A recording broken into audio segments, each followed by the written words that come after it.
지난밤 여러분 잘 주무셨어요? 네, 못 잔 것 같은데. 네, 질문을 바꿔볼게요. 여러분은 언제 잠을 못 이루세요? 언제 잠을 잘 못 이루시죠? 남자친구랑 싸웠을 때? 싸울 남자친구가 없나요? 미안. 자, 네, 시험 기간에 그죠? 밤을 새야 되니까요. 할 일이 너무 많고 또 생각이 많을 때, 불안하고 근심, 염려, 걱정이 우리 머릿속 가득 채웠을 때, 그럴 때 우리는 잠 못 드는 밤을 보내곤 합니다. 여러분이 그렇게 밤을 꼬박 새우는 그 모습을 보면서 가장 마음 안타까워 하실 분이 누구실까요? 부모님이겠죠? 부모님. 아이고 저러다가 몸 상할 텐데 하면서 함께 밤을 새우고 계실 거예요. 근데 우리 하나님 아버지도 같은 마음입니다. 같은 마음. 아이고 저러다가 고생하지, 걱정하세요. 그리고 우리에게 하나님은 쉼을 주시길 원하세요. 그만 좀 눈 붙이고 머리를 침대에 기대고 아무런 걱정과 염려 없이 긴장을 풀고 한숨 푹 자는 그런 잠을 주시길 원하세요. 이게 바로 하나님 아버지의 마음입니다. 오늘의 이 성경 말씀은요, 이 하나님의 마음을 깨달았던 한 사람의 찬양, 또 시의 내용이에요. 그 사람은 바로 솔로몬입니다. 솔로몬. 솔로몬도요, 제법 잠 못 드는 밤을 보냈던 사람이에요. 자, 솔로몬 어떤 사람이었죠? 네, 여러분처럼 솔로 아니고요. 네, 미안합니다. 오랜만에 해봤어요. 아재 개그. 자, 솔로몬 이스라엘의 지혜로운 왕이었죠. 이스라엘의 통일을 이루었던 위대한 왕 다윗의 아들, 또 그리고 수많은 건축물을 짓고 하나님의 성전을 지었던 건축왕, 그리고요 하나님께로부터 측량하지 못할 지혜를 받은 놀라운 지혜자, 그가 바로 이 솔로몬이었습니다. 한마디로 어메이징한 사람이었죠. 그런 그도 잠 못 드는 밤을 지새웠대요. 왜 그랬을까? 왜 그랬을까? 이유가 있어요. 이유가 있어요. 첫 번째 이유, 그가 거인의 그림자에 가려져 있었기 때문입니다. 아버지 다윗이라는 거인에. 다윗은 어떤 사람이었나요? 다윗 맨손으로 골리앗을 때려잡았어요. 그리고 거친 광야에서 도망자였지만 살아남았던 그런 사람, 또 하나님의 마음에 합한 자라는 호칭을 받았던 민족의 영웅이었잖아요. 반면에 솔로몬은 온실 속에 자란 왕자였습니다. 칼 한 번 제대로 지어본 적이 없어요. 그런 그가 이 큰 이스라엘 통일 왕국을 물려받았을 때 마음이 어땠을까요? 그 중압감은 공포에 가까웠을 겁니다. 심지어 이 왕이 되는 과정도 순탄하지가 않았어요. 핏빛으로 시작된 왕자였죠. 이복형 아도니아의 반역을 진압해야 했고, 또 아버지의 유언을 따라 평생의 공신이었던 요압 장군 시므이를 처형하고 피해 숙청으로 왕권을 잡았어요. 솔로몬은 이런 배경을 가진 왕이었습니다. 어때요? 잠 못 드는 밤을 보낼 만하죠. 솔로몬의 내면은 아마 이랬을 거예요. 사람들은 나를 평화의 왕 솔로몬이라고 부르지만 나는 너무나 약한 사람이야. 과연 내가 아버지처럼 이 나라를 지켜낼 수 있을까? 백성들이 내 안에 있는 이 약함을 눈치채는 순간 이 평화는 끝이 날 거야 라는 두려움에 매일 밤 쉽게 잠들지 못했을 겁니다. 또 두 번째 이유가 있어요. 솔로몬이 잠들지 못했던 두 번째 이유, 바로 그가 가진 이 극도의 완벽주의 성향 때문입니다. 자, 세상은요 솔로몬을 칭송했어요. 성전과 그가 지은 왕궁의 웅장함에 감탄하고요. 또 아시죠? 솔로몬에게 후궁이 1000명이나 있었던 사실. 네, 아내가 1000명, 나는 한 명 또 버거운데. 자, 네, 1000명이 있었습니다. 네, 대단하죠? 그래서 참 많은 사람들이 그를 부러워하고 또 칭송했어요. 근데 이 역시 가까이서 보았을 때 비극이었습니다. 솔로몬의 모든 삶은 생존 투쟁이었어요. 솔로몬이요, 이 성전을 건축할 때 상황을 한번 보여드릴게요. 열왕기상 6장 7절입니다. 목사님 읽어드릴게요. 이 성전은 건축할 때에 돌을 뜨는 그곳에서 다듬고 가져다가 건축하였으므로 건축하는 동안에 성전 속에서는 방망이나 도끼나 모든 철 연장 소리가 들리지 아니하였으며. 무슨 말입니까? 성전을 짓는데요, 그 공사장 안에 아무 소리도 나지 않게끔 했다는 거예요. 그러려면요, 모든 돌과 기구들을 미리 다 완벽하게 제작해서 들고 살짝 갖다 놓는 것밖에 할 수가 없잖아요. 그 정도로 완벽주의자였어요. 또 같은 장 21절과 22절 오타 났네. 21절과 22절이에요. 솔로몬이 정금으로 외소 안에 입히고 내소 앞에 금사슬로 건너 지르고 내소를 금으로 입히고 온 성전을 금으로 입히기를 마치고 내소에 속한 제단의 전부를 금으로 입혔더라. 무슨 말이냐면요, 그냥 대충 금칠을 한 게 아니라 바깥 안 보이지 않는 구석 제단의 전부를 금으로 도배했습니다. 완벽주의의 극치죠. 그러나 정작 솔로몬은 극심한 스트레스에 시달렸습니다. 하나님이 거하실 집인데 아주 작은 오차라도 생기면 어떡하지? 하나님이 진노하시면 어떡하지? 완벽에 완벽을 더하였죠. 또 그 700명의 후궁과 300명의 첩을 지닌 것, 그게 이제 솔로몬이 정욕적인 왕이라서 그런 게 아니에요. 외교적인 완벽주의를 추구했기 때문입니다. 그 근처에는 이집트, 모압, 또 암몬, 에돔 강대국들이 많았어요. 언제 침공할지 모르죠. 좋은 관계를 맺어야 했잖아요. 그래서 그쪽 공주와 정락 결혼을 맺는 거예요. 외교적인 행동이었습니다. 그렇게 정락적 결혼을 맺은 후궁들이 1000명. 후궁의 비위를 맞추면서 정치적인 균형을 잡았던 거예요. 새로운 후궁이 들어올 때마다 이름도 몰라, 얼굴도 몰라. 근데 새로운 후궁이래. 얼마나 스트레스를 받았겠습니까? 영혼이 막 찢어지는 그런 느낌이었을 거예요. 잠 못 드는 밤. 자, 마지막 세 번째, 솔로몬이 잠 못 이룰 수밖에 없었던 이유는 바로 그의 지혜 때문이었습니다. 지혜. 왜요, 목사님? 지혜 있으면 좋은 거잖아요. 자, 한번 들어보세요. 하나님은 솔로몬에게 전무후무한 지혜를 주셨어요. 자연의 이치를 꿰뚫고요, 사람의 심리를 파고들고요, 모든 것이 솔로몬에게는 훤히 보였어요. 근데 그 지혜가 바로 솔로몬을 세상에서 가장 외로운 사람으로 만들었습니다. 솔로몬은요, 다 보였던 거예요. 다 보였던 거예요. 그의 앞에 재판을 보러 오는 수많은 백성들의 거짓말, 아첨하는 신하들의 속마음, 또 왕이시여 너무나 지혜롭습니다 하면서 그에게 다가오는 이웃 사신들의 위선, 솔로몬의 눈에는 너무나 훤하게 보였던 거예요. 그래서 그가 성경을 썼잖아요. 자, 솔로몬이 쓴 성경을 맞출 수 있는 사람, 전도서. 솔로몬이 잠언 아가 전도서를 썼잖아요. 그 전도서에 솔로몬이 제일 많이 했던 말이 뭡니까? 헛되고 헛되다. 솔로몬의 지혜가 깊어질수록 그는 얼마나 인간의 지혜가, 얼마나 인간이 덧없는지를 깨닫게 되었어요. 열심히 법을 만들었어요. 열심히 성전을 지었어요. 제도를 정비하고 지식을 쌓아 올려도 결국 인간은 죽음 앞에서 평등하고, 자신이 이루어놓은 이 큰 나라 이스라엘도 결국 지혜롭지 않은 자신의 후대로 인해 망할 수도 있겠구나 라는 이 미래의 허무함을 다 깨달아 버린 거예요. 어쩌면 눈물 흘리면서 밤을 지새웠을지도 모르겠습니다. 하나님, 나에게 이 지혜는 저주입니다. 차라리 저기 저 아무것도 모르는 시골 농부가 되는 게 낫겠습니다 라고 하면서요, 솔로몬은 그렇게 허다한 밤을 뜬 눈으로 보냈죠.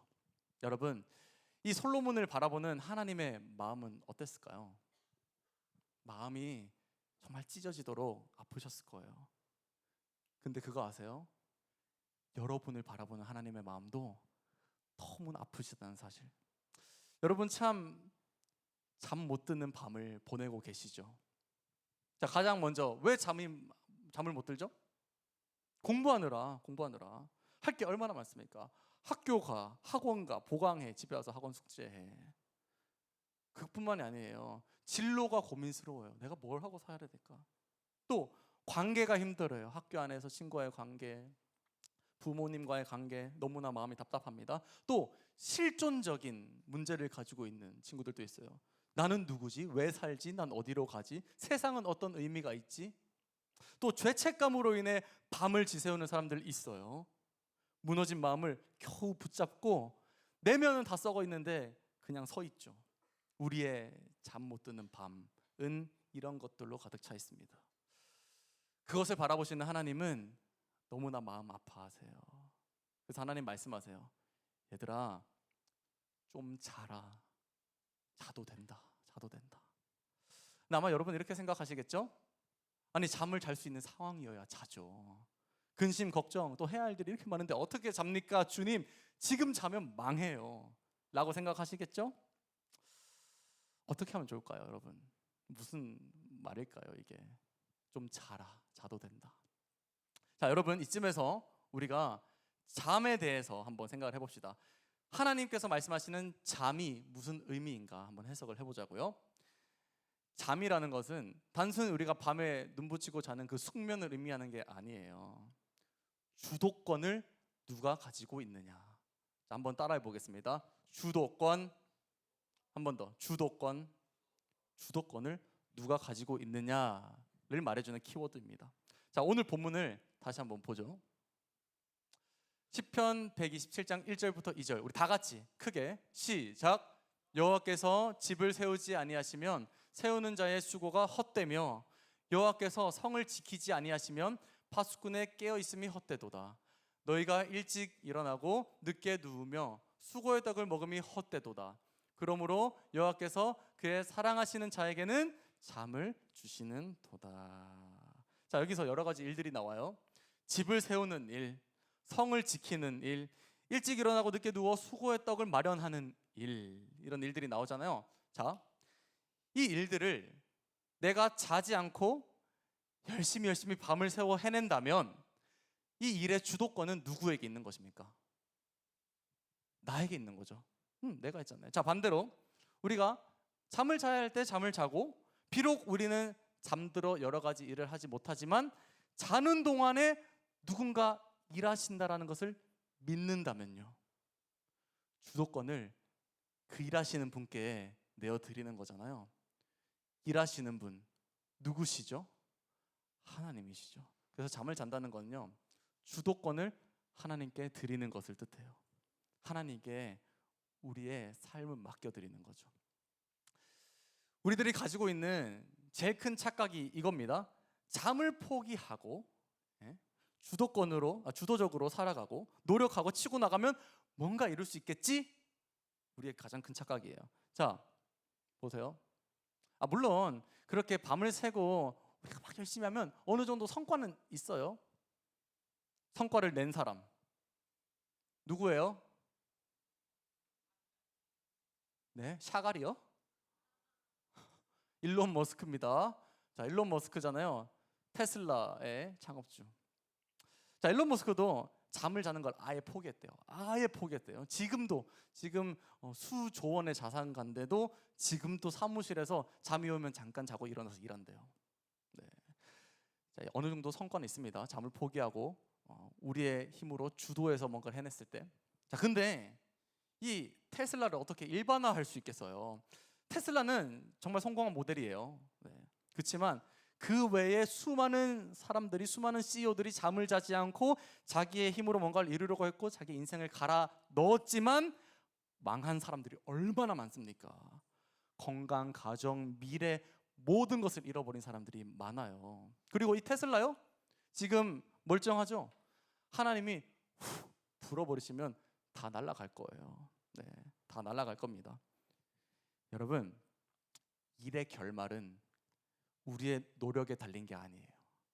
하나님께 달린 겁니다. 1절이 그 말이에요. 1절 한번 다시 볼게요. 같이 읽겠습니다. 시작. 여호와께서 집을 세우지 아니하시면 세우는 자의 수고가 헛되며 여호와께서 성을 지키지 아니하시면 파수꾼의 깨어있음이 헛되도다. 그래요. 그 말을 하시는 거예요. 우리가 아무리 밤새우고 뭔가를 열심히 하고 우리의 주도권을 가지고 막 이렇게 해내도요, 하나님이 하지 않으시면 헛되다. 그러나 우리가 주님께서 주시는 잠을 청하고 우리의 인생의 주도권을 하나님께 맡겨드리면 어떻게 될까요? 우리는 하나님이 인도하시며 하나님이 주도하시는 삶을 살게 될 것입니다. 그래요. 하나님은 솔로몬에게 그리고 우리에게 이 말씀을 하고 계신 거예요.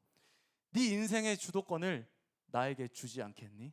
내가 너를 이끌고 가마. 나를 믿어보지 않겠니?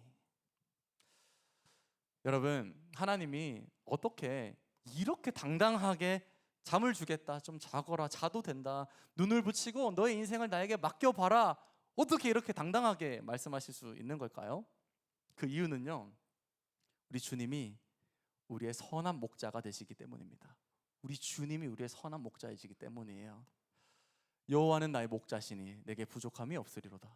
그가 나를 푸른 풀밭에 누이시며 쉴 만한 물가로 인도하시는도다. 내 영혼을 소생시키시고 자기 이름을 위하여 의의 길로 인도하시는 도다. 나는 너를 인도하는 목자야. 내가 너의 인생길을 알아. 우리 주님은 지금도 신실하게 우리의 인생을 자기 이름을 위하여 인도하시고 이끄시고 세우는 줄 믿으시길 바래요. 아멘입니까? 아멘, 아멘입니다.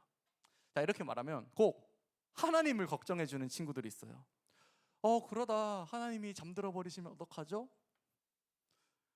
하나님이 내 짐 대신 들어주시다가 하나님 넘어지시면 어떡하죠? 야, 누가 누굴 걱정하니? 주님은요, 강하세요.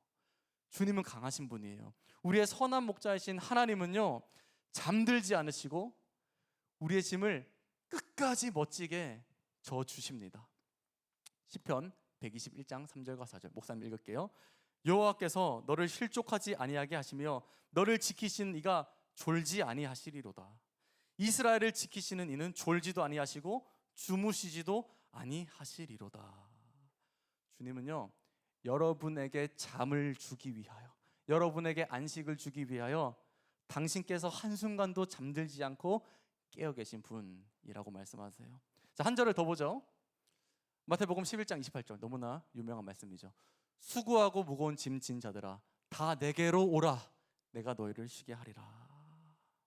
주님은 자신 있으세요.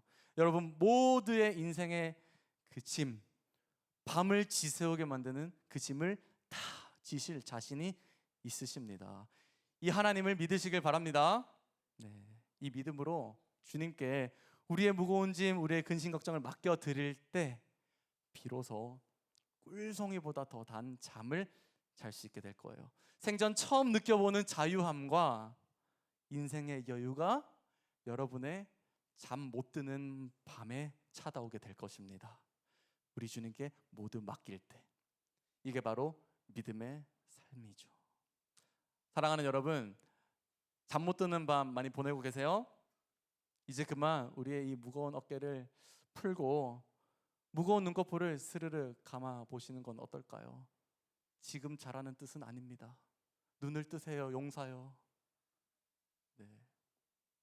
한숨 푹 하나님의 품에서 자고 일어나면 우리 인생이 놀랍게 변화될 거예요. 그 주님을 믿으며 살아가길 축복해요. 네, 오랜만에 목사님의 한마디. 네, 오랜만에 목사님의 한마디. 주님 품에서 한숨 푹 자자. 아멘.